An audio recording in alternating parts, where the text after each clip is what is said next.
Inilah pertarungan sengit, Syekh Subakir dan Sabdo Palon. Sebelum menonton, jangan lupa like, komen, dan subscribe. Inilah kisah dan sejarahnya pertarungan sengit antara Syekh Subakir dan Sabdo Palon. Tak banyak yang mengenal Syekh Subakir, namun ia memiliki kisah yang sangat luar biasa saat bertarung 40 hari 40 malam melawan Raja Jin, Sabdo Palon. Syekh Subakir dikenal sebagai ulama atau wali Songo periode pertama, dikirim khalifah dari Kesultanan Turki Utsmani atau Sultan Muhammad I untuk menyebarkan agama Islam di wilayah Nusantara. Syekh Subakir konon seorang ulama besar yang telah menumbal tanah Jawa dari pengaruh negatif makhluk halus saat awal penyebaran ajaran Islam di Nusantara. Kisahnya dimulai saat Sultan Muhammad I bermimpi mendapat wangsit untuk menyebarkan dakwah Islam ke tanah Jawa.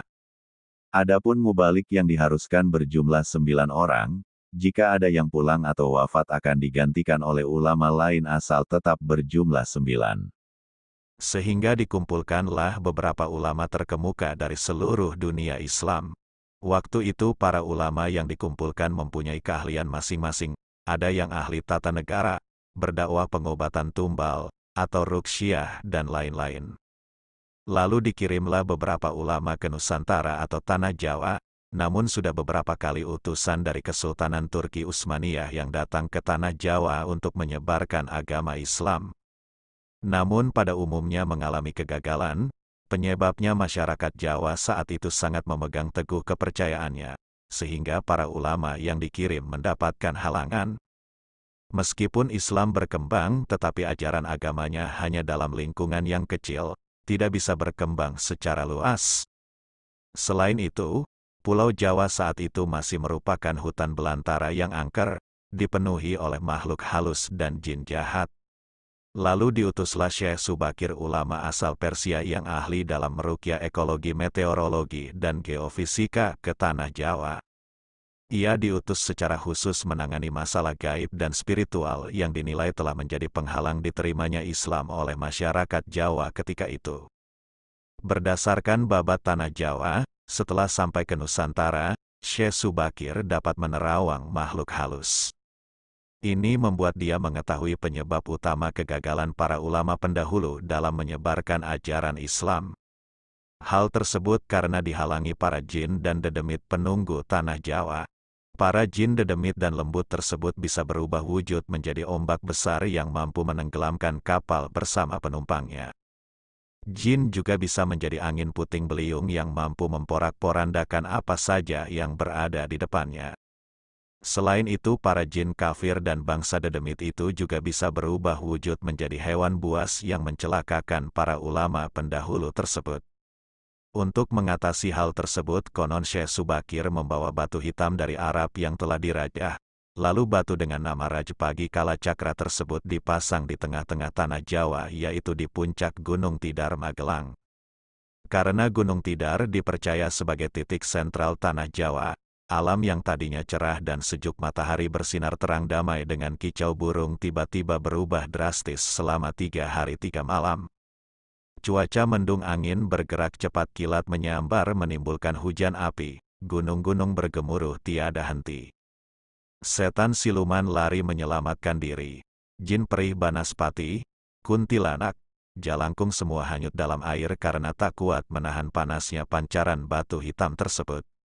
Makhluk halus yang masih hidup pun mengungsi ke lautan. Sebagian jin yang lain ada yang mati akibat hawa anas dari tumbal yang dipasang Syekh Subakir tersebut. Melihat hal itu, Raja bangsa jin Sabdo Palon yang telah berusia 9.000 tahun bersemayam di puncak Gunung Tidar terusik. Ia keluar mencari penyebab timbulnya hawa panas bagi bangsa jin dan lelembut itu. Sabdo Palon lalu berhadapan dengan Syekh Subakir dan menanyakan maksud pemasangan batu hitam tersebut. Syekh Subakir menyatakan maksud dia menancapkan batu hitam itu untuk mengusir bangsa jin dan lelembut yang mengganggu upaya penyebaran ajaran Islam di Tanah Jawa. Setelah terjadi perdebatan, mereka segera mengadu kesaktian.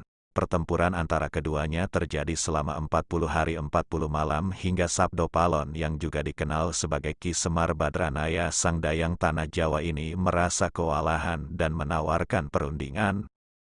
Sabdo Palon mensyaratkan beberapa poin dalam upaya penyebaran Islam di Tanah Jawa. Kesepakatannya antara lain, Sabdo Palon memberi kesempatan kepada Syekh Subakir beserta para ulama untuk menyebarkan Islam di Tanah Jawa tetapi tidak boleh dengan cara memaksa.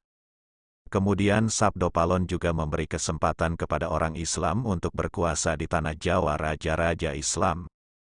Namun dengan catatan para raja Islam itu silakan berkuasa namun jangan sampai meninggalkan adat istiadat dan budaya yang ada. Silahkan kembangkan ajaran Islam sesuai dengan kitab yang diakuinya tetapi biarlah adat dan budaya berkembang sedemikian rupa. Syekh Subakir setuju. Selain di puncak Gunung Tidar, Syekh Subakir membersihkan beberapa tempat angker di Tanah Jawa yang dikuasai para raja jin dan makhluk halus lainnya. Dalam versi lain diceritakan untuk membersihkan wilayah Gunung Tidar dari bangsa jin, Syekh Subakir membawa senjata pusaka berupa tombak Kiai Panjang. Lalu tombak pusaka tersebut ditancapkan tepat di puncak Tidar sebagai penolak bala, dan benar tombak sakti itu menciptakan hawa panas yang bukan main bagi para lelembut dan bangsa jin yang berdiam di Gunung Tidar tersebut.